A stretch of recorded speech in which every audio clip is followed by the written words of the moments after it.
Give me a minute and let's talk about North Korea in this war. And they are in this war, make no mistake.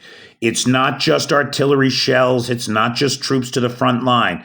This picture taken here was taken in central Russia, about halfway from the Korean Peninsula to the front in Ukraine.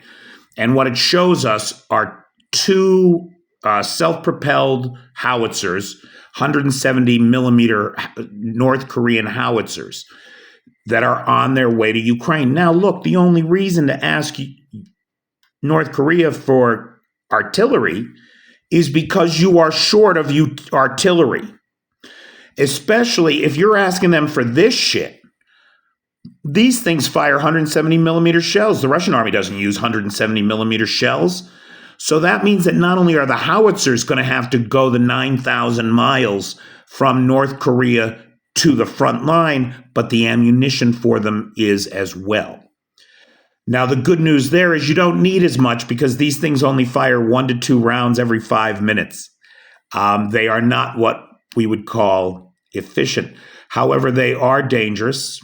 They got a 40-mile range, but then they've got rocket-assisted artillery and boosted shells that can take it 60 kilometers.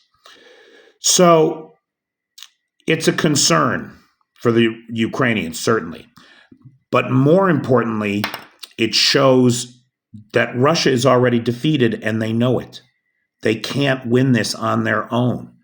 The only way they win it, the only way they keep their war economy steaming along is by expanding the war, drawing in the few pariah states in the world who are their allies and committing them and their men the way that the Russian army has committed itself.